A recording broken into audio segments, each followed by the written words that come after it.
बालाघाट प्रशासन पर वादाखिलाफी का आरोप लगाते हुए एक बार फिर दिव्यांगों ने अपनी हड़ताल शुरू कर दी है। इस संबंध में धरना प्रदर्शन कर रहे दिव्यांगों ने कहा है कि पिछली बार हड़ताल के दौरान प्रशासन ने उन्हें जो लेटर दिया उसमें सीईओ बालाघाट और अपर कलेक्टर की ओर से जो आश्वासन दिया गया था उसके मुताबिक एक भी मांग स्वीकृत नहीं हुई है, जिसके चलते उन्हें मजबूरीवश एक बार फिर हड़ताल करनी पड़ रही है।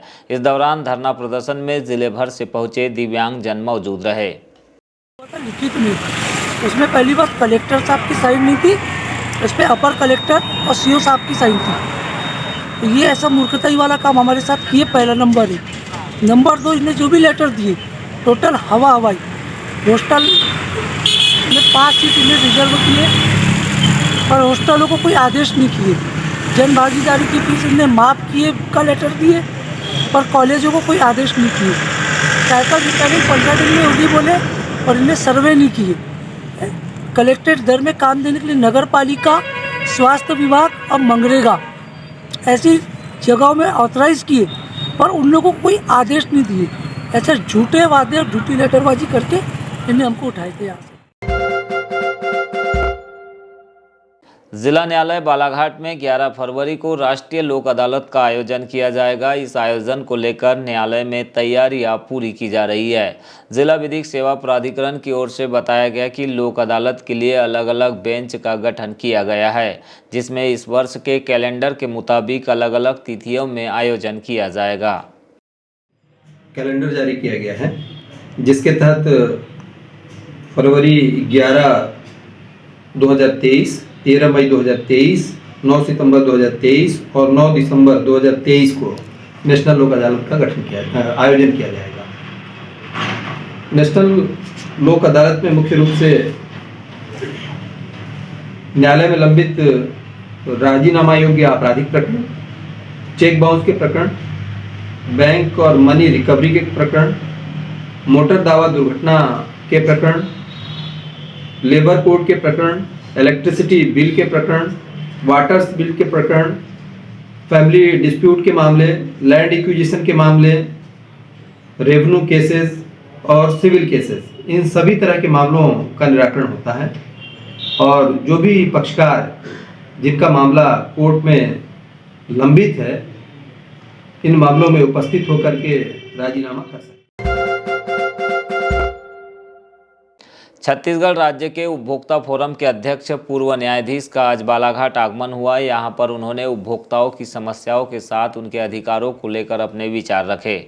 बताया गया कि उपभोक्ताओं को स्वयं अपने अधिकारों को लेकर सजग होना जरूरी है। यदि किसी भी उपभोक्ताओं के अधिकारों का हनन होता है तो उन्हें निश्चित तौर पर इस बात की शिकायत करनी चाहिए। उन्होंने पत्रकारों को लेकर कहा कि यदि भारत को सकारात्मक बनाना है तो पॉजिटिव न्यूज़ बनाए, नेगेटिव खबरें वहीं पर चलाए जहां पर भ्रष्टाचार और गलत हो रहा है।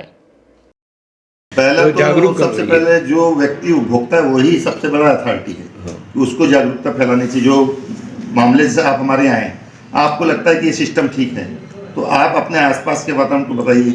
तो माउथ पब्लिसिटी से बड़ी दुनिया में कोई नहीं। जैसे महिलाएं कुछ चीज़ों को बहुत स्प्रेड फैला देते हैं, बता दीजिए तो तुरंत फैल जाएगी। वैसे ही आप अपने उपभोक्ताओं के बीच में फैलाइए। प्रेस है, हम खुद हैं, आप हमें बुलाइए, हम लेक्चर देने आएंगे। आप मिस्टर चाणक्य है, आपकी कभी उपभोक्ता शिविर आप आयोजित कीजिए, हम लेक्चर देने आएंगे।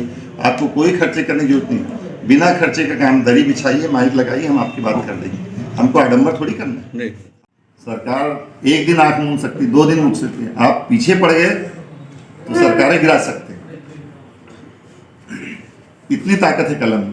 कहते हैं जब तोप से काम नहीं चले तो कलम चलाइए।